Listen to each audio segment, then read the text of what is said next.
lights red and gold, from autumn flowers, purple and blue, from twilight hours, green summer hills, and rainbows play a part. A painter's brush.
find him here.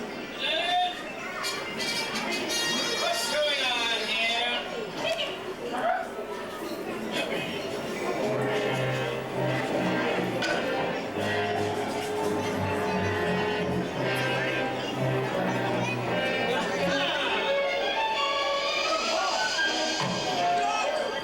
Watch out! Don't let him knock you off! By swimming, stroke your arms! Swim! Swim, swim! Yes, not work. I'll need your imagination. Yeah, that's more like it.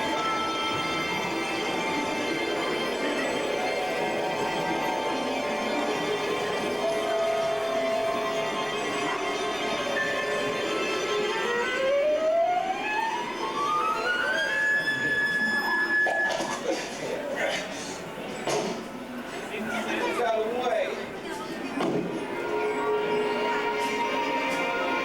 The wizard's magic bubble floated for miles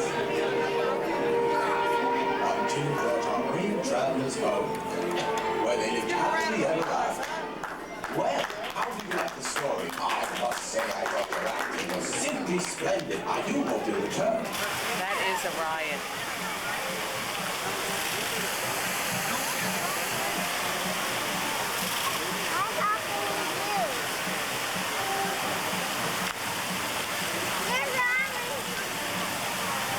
Here's Orange.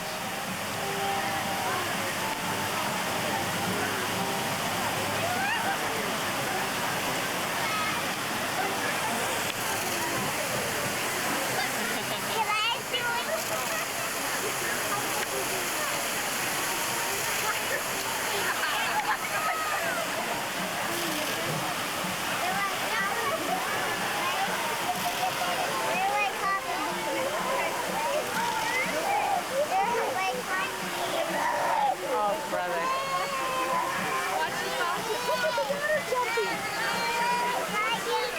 Did you get these ones over here? Yeah.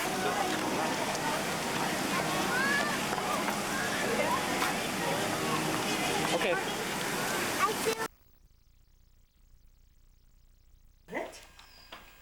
Diana, can I take a picture?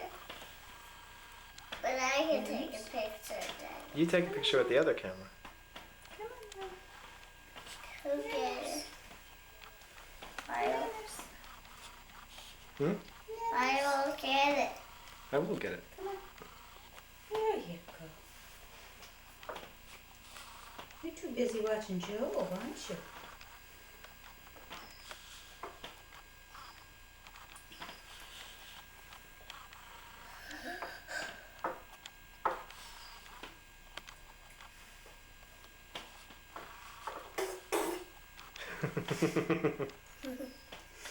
A ham, Maureen? Yes.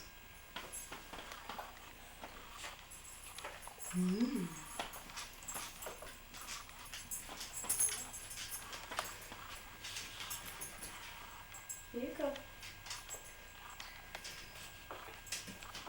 Here comes our movie star. Here comes the movie Da, star. da, da, da, da, da, da. It's Joe. Yay!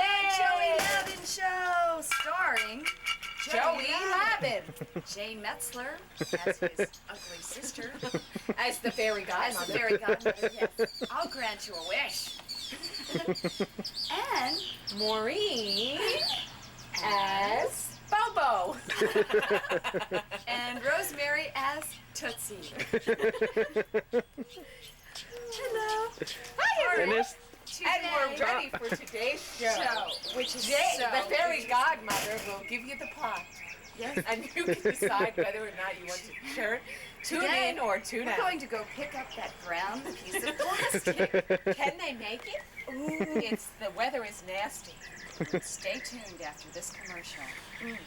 Okay, here we are. Bobo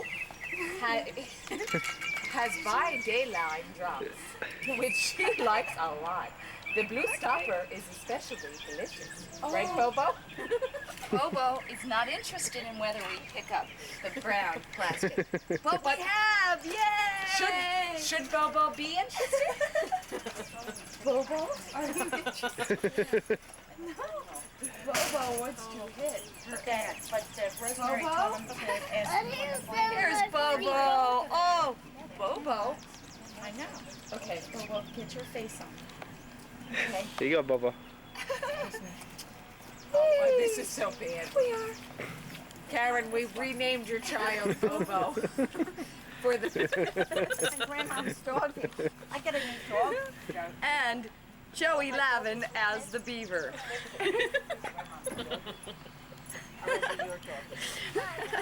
Yeah. Hey, you want to hear some of my funny jokes? Yeah, let's tell a joke. Let's hear some jokes. Okay. No, tell a joke. Tell a joke. Oh, he has. He'll regret this one. What was knock knock? These are When good he's jokes. 18. Knock knock. Knock knock. Who's there? Sam and Janet. Sam and Janet who? Sam and Janet evening. Can you imagine? Where'd he get that? Sesame Street. Oh, really? Okay. Bobo goes to visit Thank the you again bees. for bringing everything. Oh, Say hi, Tom. Please. Thank you. Close.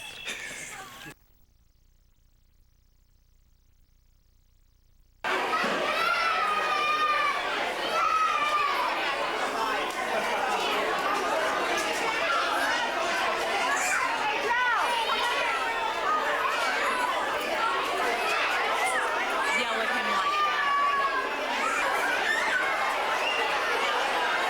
There's our son hanging out by the garbage can.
I think these are the four kids that he plays with.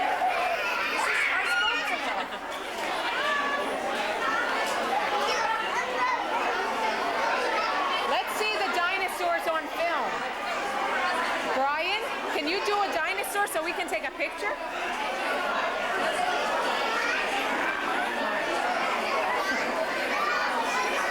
Oh, very good. You are a scary one. Who's your favorite? Tyrannosaurus Rex?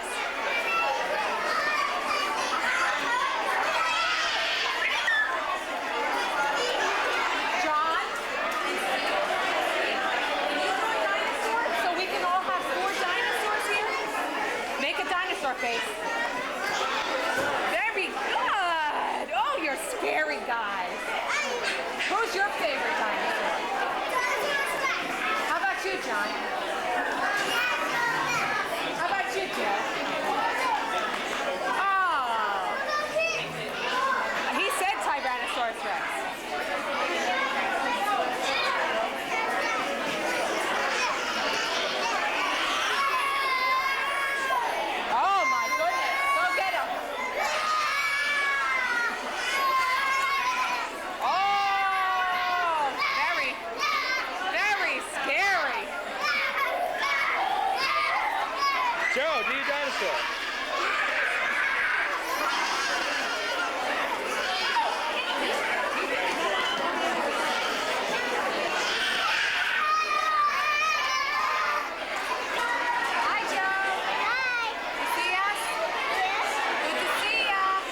Eat my what?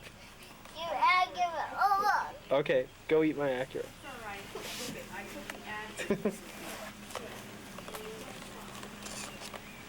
Go ahead.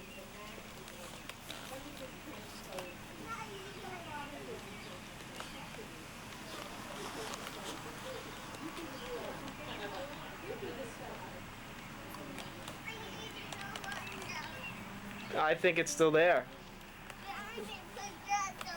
Then it will be nowhere.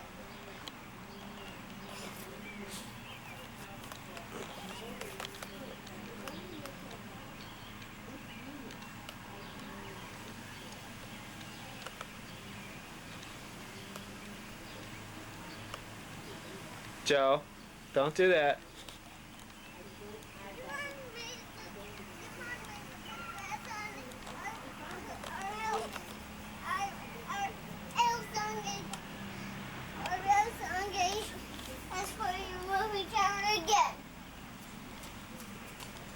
Are you gonna give it to me? No. You have to share. Yeah, I have to share, but I don't have to give it to you first. That's enough. No. Go like this. Can I try? This way? Okay. Mom, how are you doing, Mom? I'm doing great. How you doing? Fine. We're gonna go to the beach.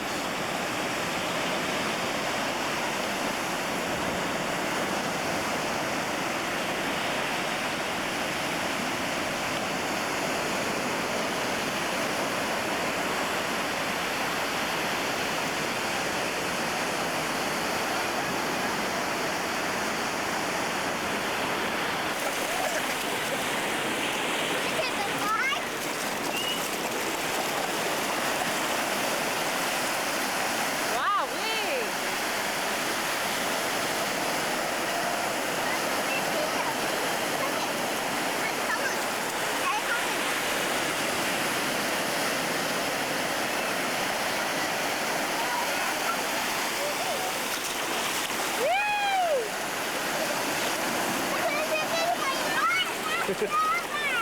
I won't take you. Don't worry.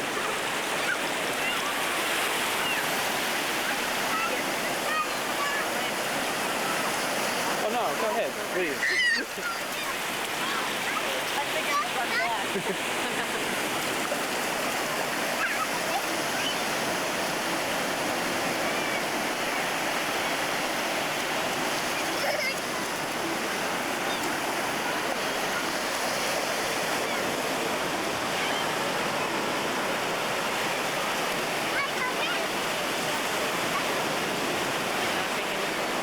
Don't worry.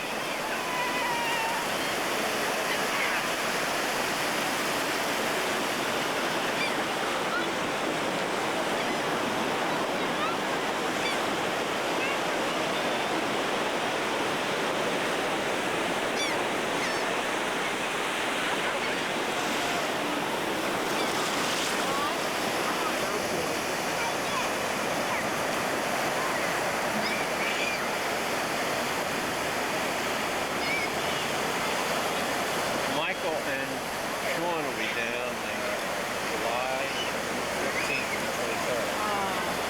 There's absolutely no way at this point that I'd be down here. Well, I doubt, I don't really want to do it, but my mom and dad might want to, as a diversion, you know? We had him down here that guy had one of those remote cars. Oh. He was up there. Sean was coming in. And he drove the car down and it actually got Kevin stuck. I mean, Sean stuck. And the next thing we know, backing up. And the guy started coming back up. That's why I got him.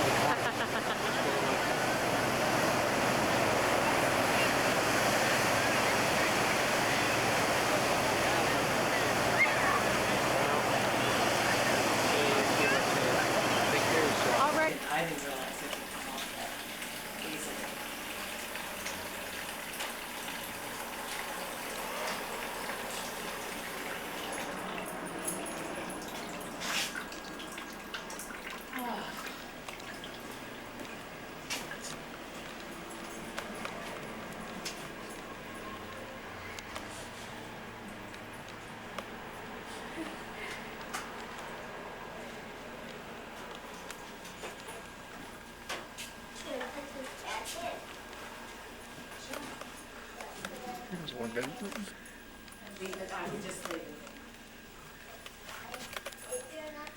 Two bedrooms. Are you gonna put it away? Okay. I'm sure it belongs to that one. 3 bedrooms. Are you sure it belongs to that one? Bathroom. Let me see. Let me see.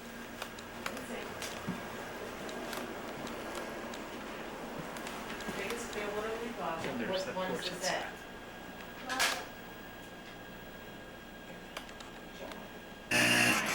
Hey, Joe!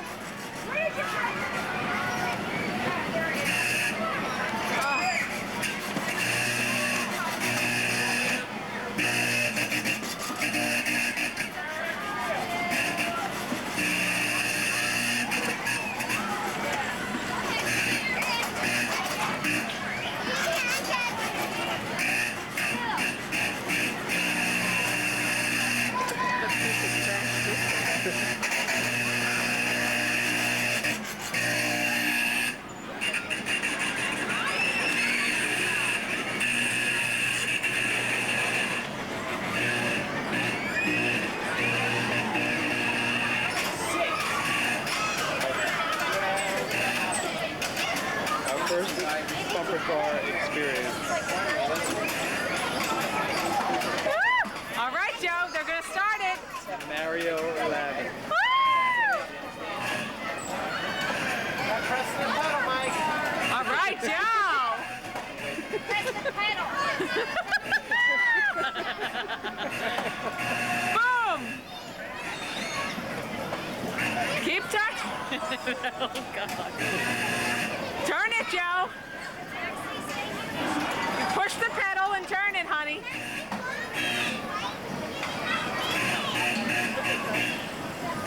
Harry, get Mike. Michael, get Terry. Hurry up, Mike.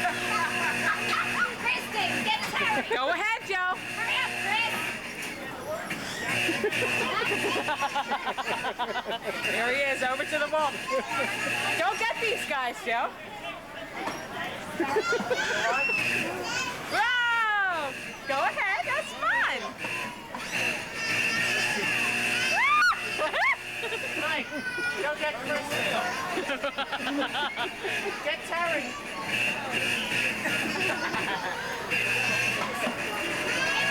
Don't get Mike and Terry.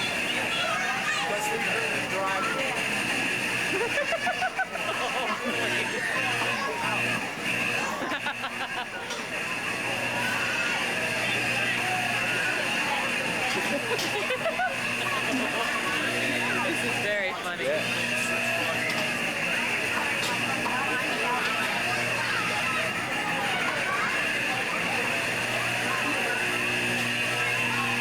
And poor kid in the upstairs.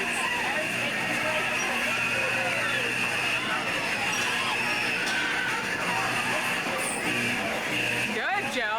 Very good, Joe.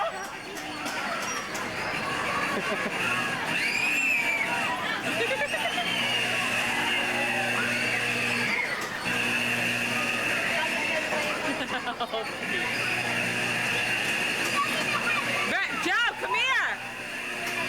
See if I can get him.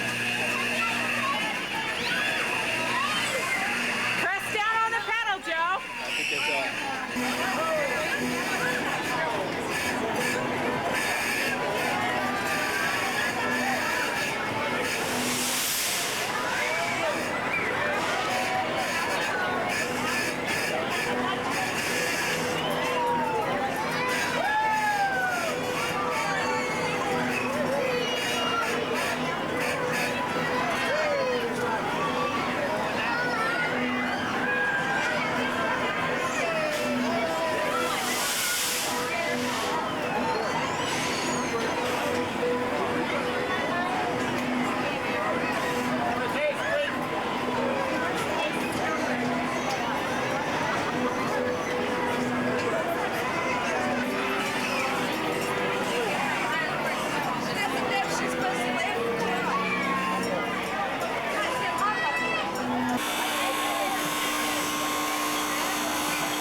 work.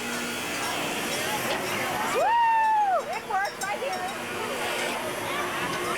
I'm gonna get a straight. I mean, carrot. What? No. Yeah.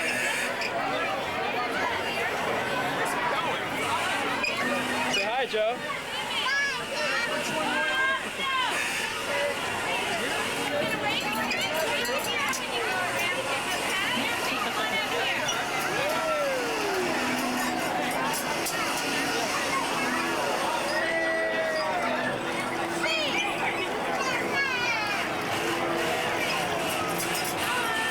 Ring the bell.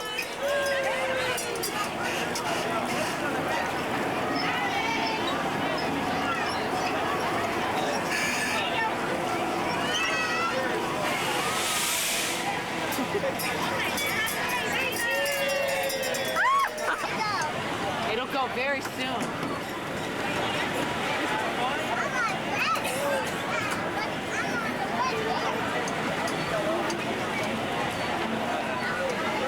Joe, keep your hands in.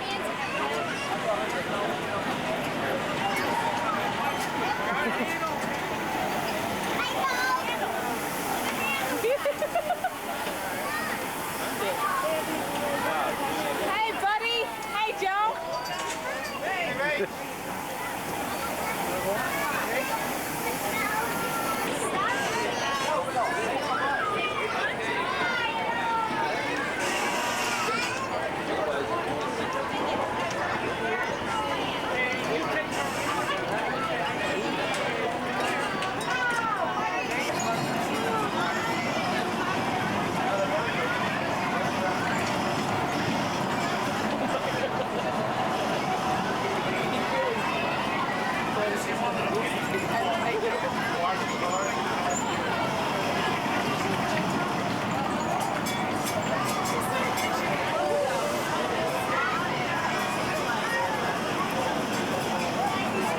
Oh, go right ahead.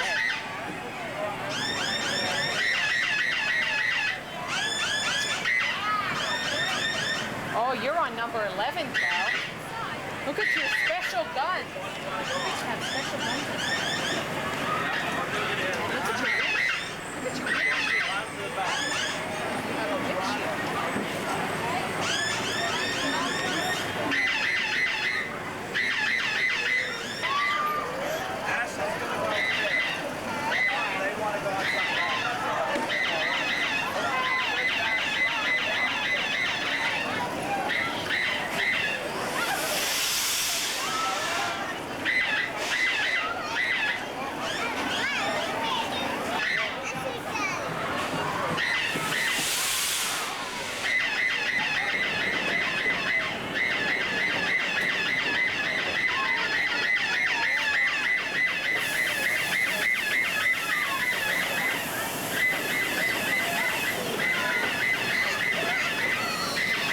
You'll go up soon.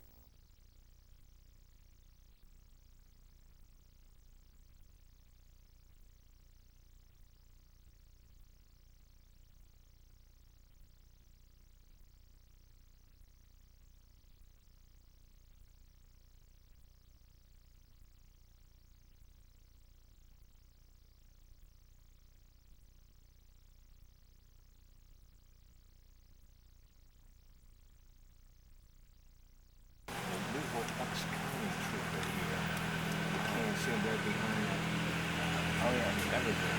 Yeah, I think he's reviewing them. We're supposed to have the Army now. We have the Army gunners, but they're supposed to play this, right? So where they are? He's supposed to. I'm just going to. That's what changing the flag.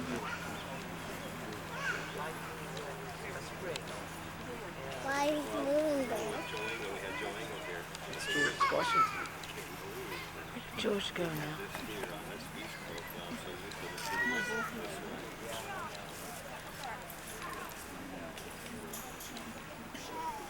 Yeah, sure.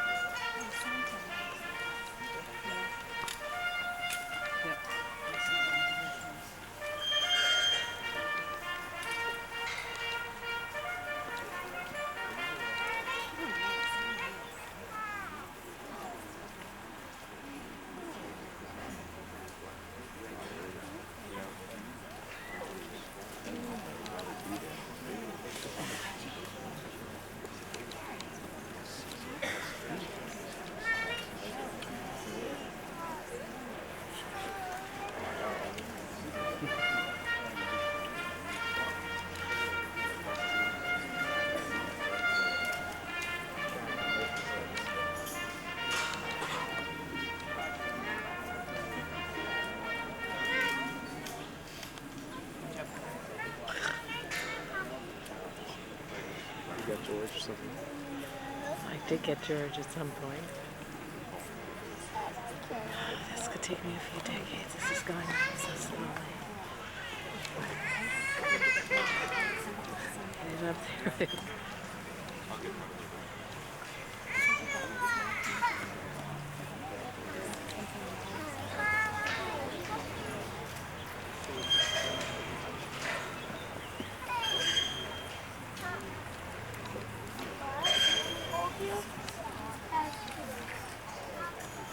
There's George Washington on the horse.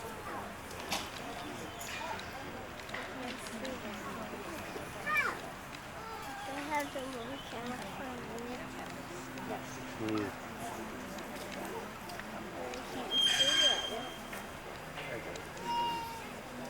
There's a flag.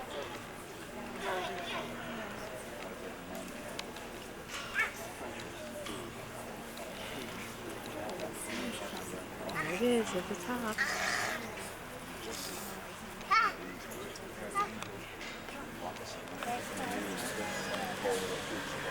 You could go a little bit closer.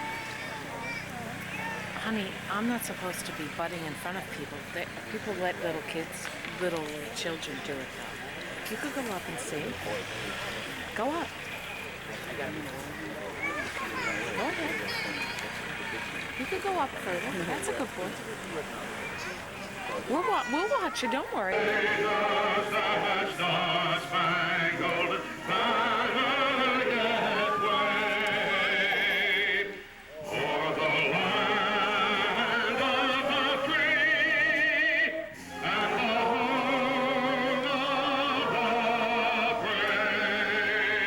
Thank you, Bob. Next, we'll have the Pledge of Allegiance led by the Girl Scouts and the Boy Scouts.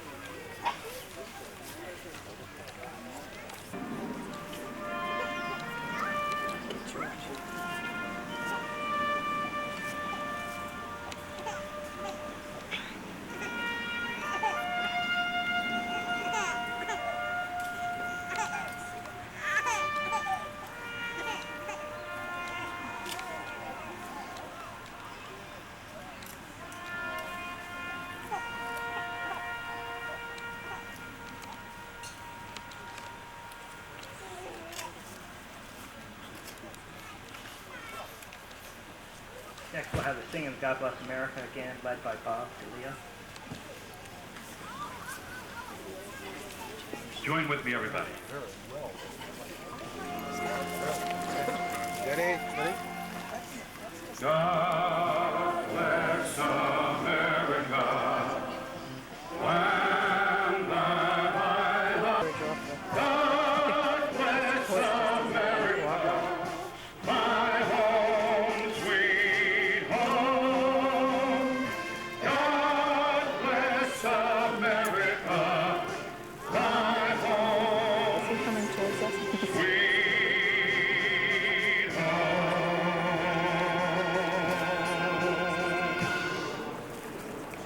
The people. Is he close to me? Yeah, but I think if you were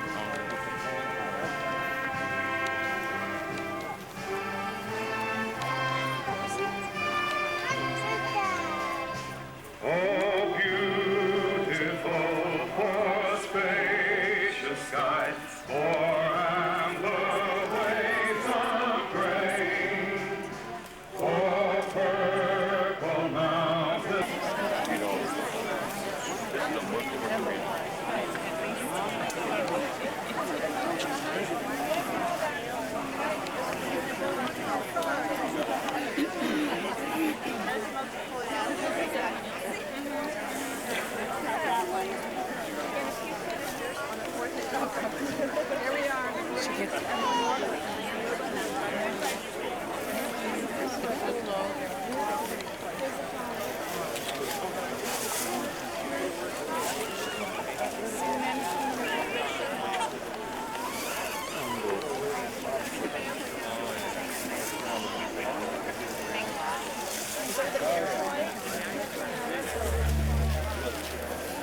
Lamont as a memorial to George Washington, the Continental Army, and as a shrine to Old Glory.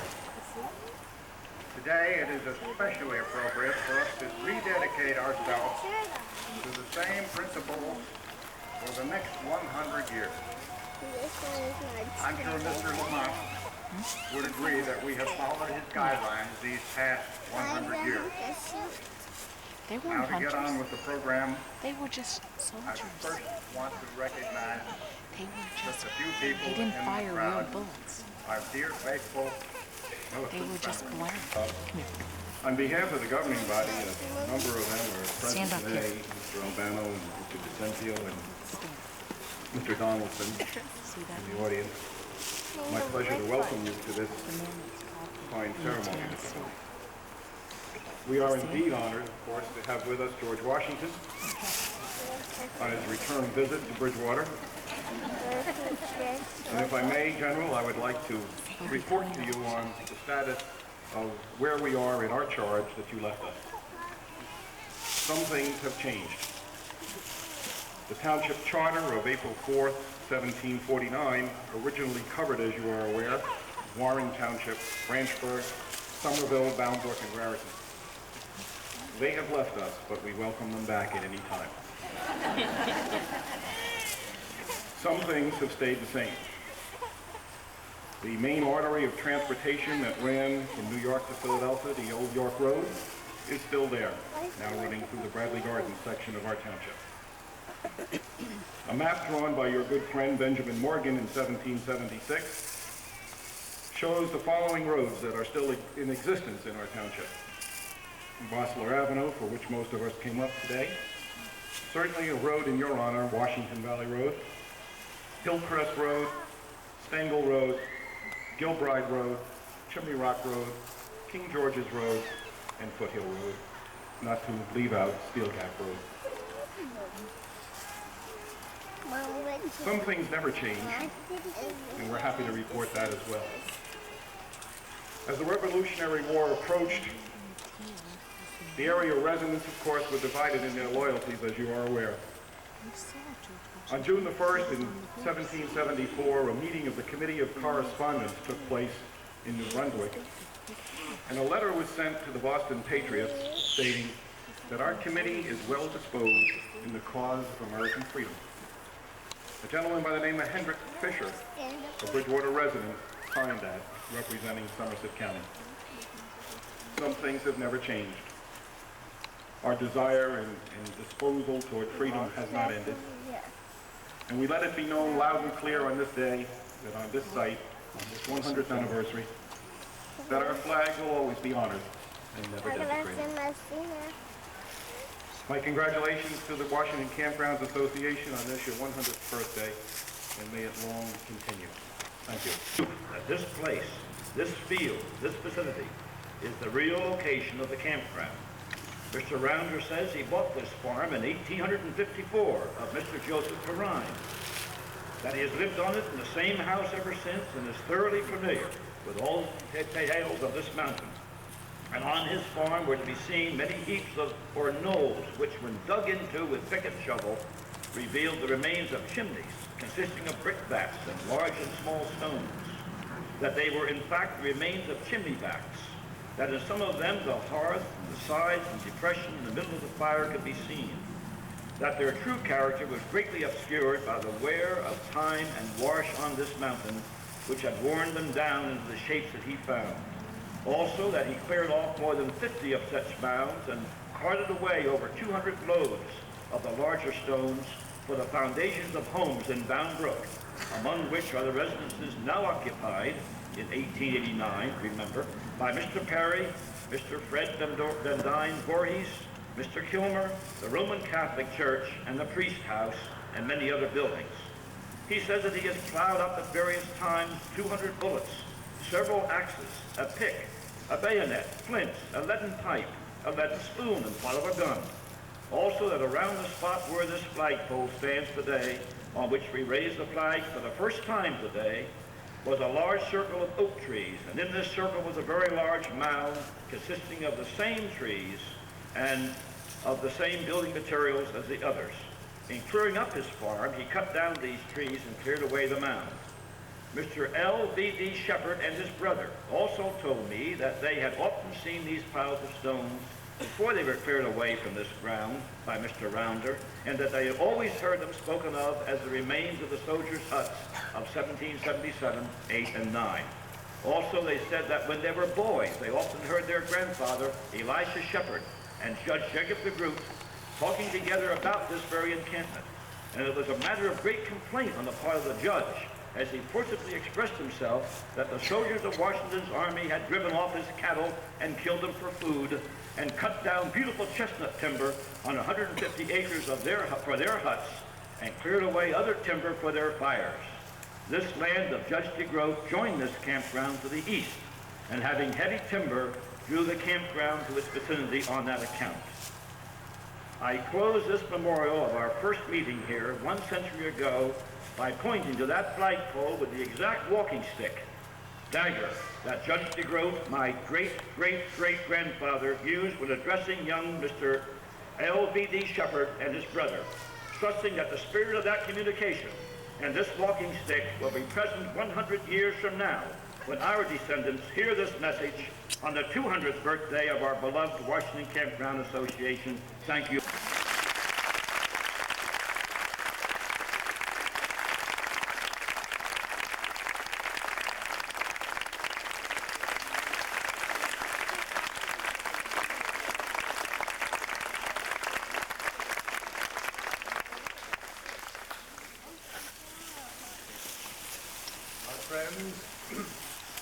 Gentlemen, notables on the platform, I must indeed apologize, for not only have I grown gray in the service of my country, but also blind.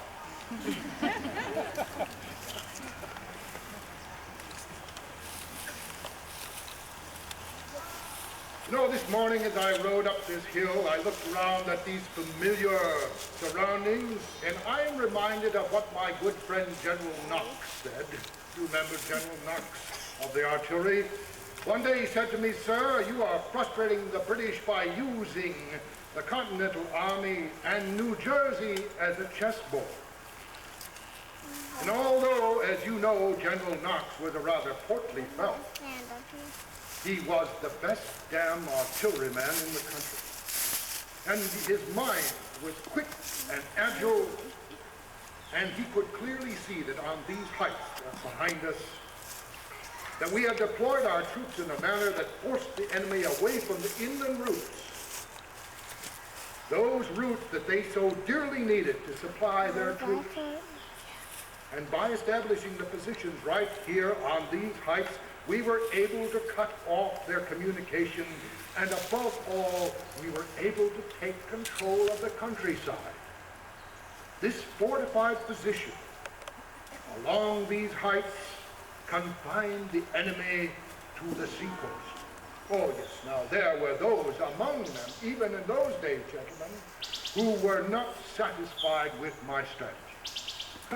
Many of them wanted the army to be more aggressive, meet the enemy in the field in one great and glorious battle for supremacy. And those were critical of my leadership. And they agitated in the Congress, nothing new about that the command may be taken from me. And General Conway, on my own staff, told the Congress that I was too cautious. But the fact remained that he did not understand the strategy. Now what could I have done, I ask you? Now, only those who understand soldiers can ask that question. Men may join an army, my friends, for some political ideal or reason. But in a crisis, when the bullets are snapping over your head in the air, cracking it, the soldier's concern is to stay alive, and above all, to see that his friends and comrades will also stay alive. And as I look out over these hills, my mind's eye sees 8,000 men under-equipped, poorly fed, having just suffered through a cruel winter. A force of men made up of militiamen. Oh, they were stout fellows, let me assure you. But mainly, they were thinking it was spring, can I get home to plant the fields, house my family, and worrying above all whether or not the Congress would see fit to get off of their backside and pay a soldier what he was due. They did not want to spend another winter, a cold winter in the field. And yet at the core of all these soldiers stood the sturdy militia and the Continentals. They were purged by winter, but they had in the taste in their mouth of victory at Trenton and Princeton. So, there, the Southeast, snug in their comfortable garrison, lay the enemy. They were well equipped, my friends. They were well fed, and they were led by experienced generals, yes. But they lacked the fire in their belly that made free men want to fight. Now, our intelligence, as we heard this morning, was good. And Lord Howe, we found out, was somehow bent on cutting across the neck of New Jersey right down through the middle so that he could get to Philadelphia. And we knew this. And in the spring of '77, we moved the army to this high ground and we converted the heights into a natural fortress, thus allowing us to keep ready peeled on the movement of Lord Howe, who was then garrisoned in Brunswick. More importantly, our position allowed us, if the course of action were to be taken, to make a flanking movement so that we could prevent Howe from moving up the coast and making contact with his own forces in the north.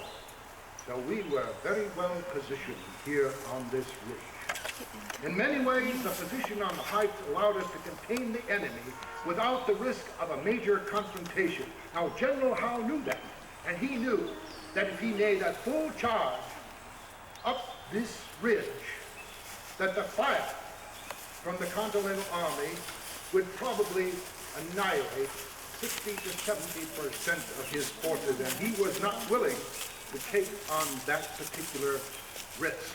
And so he waited. Oh, he tried to tempt us out. He was a wily fox. His strategy was to bait us down into the plains, down the hill, and there reform his scattered detachments and engage the army in a European-style battle in which his superior forces would seem to prevail. Now, on June 14th, he began to deploy his forces. I thought it most unwise. He divided his army up into 3 detachments. One remained in Brunswick, of course. One marched towards Millstone, and the other third turned and came on towards Middleborough. Again, our night riders pounded the paths with express messages, and we issued orders to move the troops up to the high slope on the south side of the mountain east of Chimney Rock. And there, my friends, we formed into a thin battle line. For 5 days, we stayed at the ready, flints, powder, bayonets positioned for the advance, the men sleeping on their firelocks. And old Nelson, you saw him this morning, his head was hanging with fatigue, for I was in the saddle both day and night as I ranged up and down, riding constantly to the summit to observe the slightest report of Howe's movement. But the wily Howe used every effort to induce us attack. Oh, he feinted. He sent out patrols. On the night of June 19th, Howe sensed his inability to draw us down from our mountain lair. And seemingly he began to withdraw his main divisions from Brunswick. It seemed that the British were abandoning their positions and withdrawing. So cautiously we began to move 3 brigades down towards Newmarket. Now, Howe, seeing our movement, he recalled his troops from Staten Island, and on the night of June 25th, he made a forced and rapid march with 2 columns towards Westfield, with hopes of outflanking us and compelling us to fight on the open plain. The leading element of the advancing column was detected by the scouts of Colonel Daniel Morgan and his riflemen. 150 of these stalwart lads loaded and fired their flintlocks and fell back behind trees and fences. The engagement was so intense that General Howe thought he had engaged the main body of our troops. And he proceeded very cautiously. Oh, yes, General Howe was cautious too. And upon hearing the exchange of fire, we quickly moved back up the mountain into our defensive position. Morgan's men fell and fought a delaying fight It was such vigorous fire that Howe's attack faltered. And then he realized once again that we had regained our position on the heights. And he knew full well that the frontal attacks would destroy most of his forces. He withdrew in dismay. Thus the enemy was delayed there and denied the overland route to Philadelphia because of his inability to finish off this campaign of 1777 and do a good job. The British forces were ultimately defeated at Saratoga because Howe was not able to reinforce Gentleman Johnny Burgoyne in New York. Now, Middlebrook, my friends, and this encampment of several years was a major turning point in my opinion. And there were lessons to be learned from this engagement. It was a lesson of patience. And that continues to be successful and important, my friends, and significant for all time. Because what do we see when we look out into the valley now? We see a newly minted and very fragile democracy. Now, as I rode old Nelson up here this morning, I tried to collect my thoughts. What was I going to say to you? Oh, the importance of the Declaration of Independence. Now, you've heard that. What am I going to say to you about that material that young Jefferson wrote? You see, my good friends, I was not there. No, I did not sign that document. I was on the heights around Boston with the patriots who had encircled the British once more. I was called to be the commander-in-chief. But then my mind journeyed back to the long, hot summer of 1787, the summer we were called to Philadelphia. Now, why did we go there? You remember? We were called to revise a document called the Articles of Confederation. A document that was so loosely constructed that it was almost useless for a young country to begin to take shape. There were 55 delegates in that meeting. They met in the State House in Philadelphia, as you remember. They tried to devise a new form of national government. We sat there daily, months, arguing. Some of them were heated, but I kept my peace. In mid-September, the convention gave this country the final document, 4 pages of parchment, setting forth a plan which the Union could be secured and we could hold to the blessings of liberty. Now that document, as you know, was the federal Constitution. It provided for a sovereign government with clearly defined powers and responsibilities. In sparse, eloquent language, the delegates created a central government with authority in national affairs while reserving local affairs to the states. They steered a line between the dangers of tyranny and the dangers of ineffectualness with a system of checks and balances. 2 houses of legislature, one representing the larger states and one the other. An executive branch with a single head, a provision for amendments, and the vesting of power in the people themselves, not in the offices and the institutions. My friends, it was little short of a miracle that the delegates of such wide interest could unite to form such a system. From London, John Adams wrote, "It is the greatest single effort of national deliberation the world has ever seen." Now, recently, you all know that I have completed a journey from my beloved Mount Vernon to New York City to become the first executive of the Republic. And as I think about the past, and as I think about that journey, as the carriage jounced over the rutted roads along the way, I have collected enough sweet memories to last me all of my life. Along the route, we encountered hearty huzzah. We were entertained in elegant houses. The blazing sun of first light appeared to me as I stood on the hill in Baltimore and looked out across its sparkling harbor. There were the tumultuous entry into Woodbridge and the fire of joy of the town's musketry salute. The spontaneous escorts of sturdy yeomen in Alexandria. The endless panorama of faces along the roadside. I remember a quiet Quaker lady in Trenton who looked very relieved when I took out my sword and left it outside before I entered her meeting. The proud townspeople of Havre de Grace. I remember the country road, bathed in yellow light, in the fading sunset when two ladies came running out to the carriage, waving their hands with tears in their eyes. I remember a special poignancy of children's faces standing along the road. I remember the wind and chop in the New York harbor before I landed and took on the awesome responsibility of my new task. And suddenly, my friends, it occurred to me like a revelation from Providence. This is what it means. This is what it means in the Constitution. We the people. This image continues in my mind, ever present. And I wish that you would join with me in that prayer of the preamble. I will say the words, those sacred words, and I wish you to repeat them out. We the people of the United States. We the people of the United States. In order to form a more perfect union.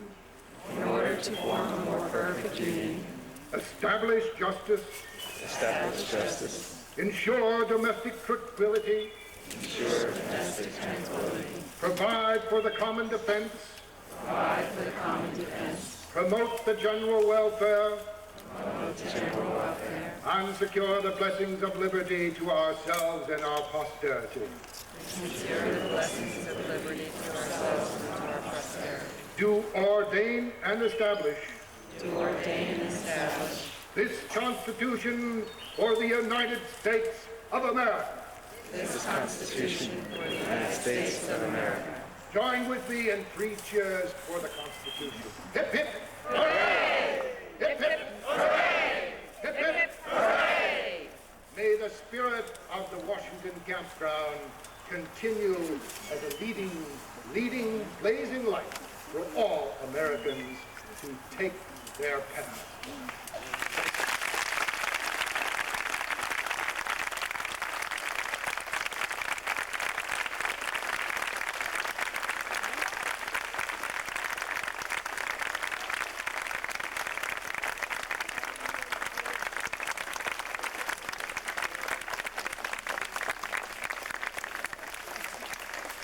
Thank you, General.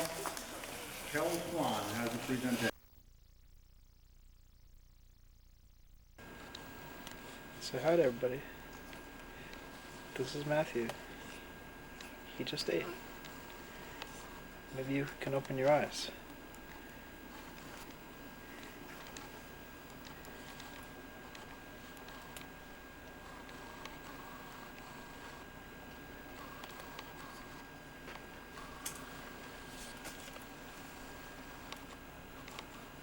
Where's your face?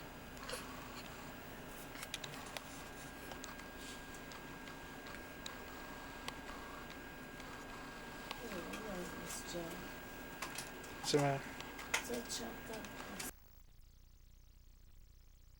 I woke up at 2. You know, they said, we don't have a gas station. They'll suck. Why are they doing it? They suck also so he may eat, but not be hungry.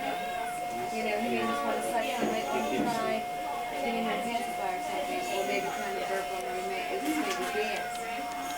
We tried, I tried it. 3 days from here, and then they go home and they do totally different, you know. Just change with them, that's all. They do change a And lot. they start getting personalities but you have to remember that babies cry for everything. They don't communicate any other way. And you'll after a couple weeks, you'll learn that it's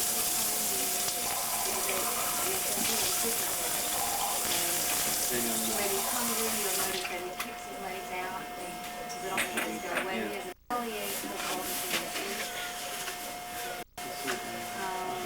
But all that will come just by. You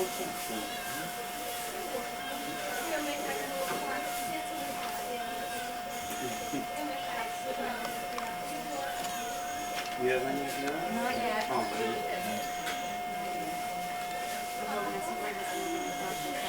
Oh, good. Oh, you can.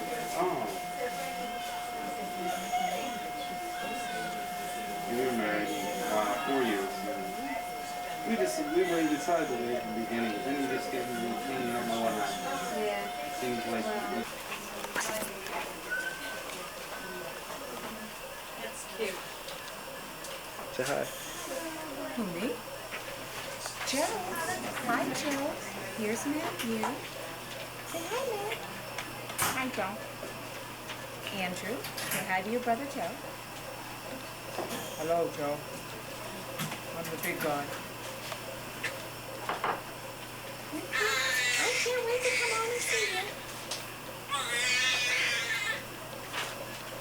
How are you doing? It's just totally aggravated with sitting.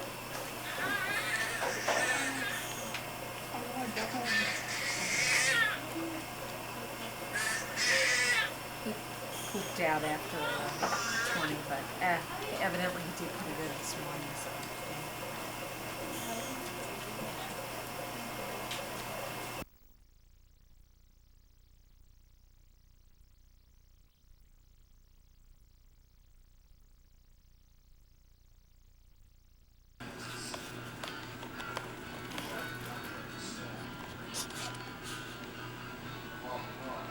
Hey, Matt.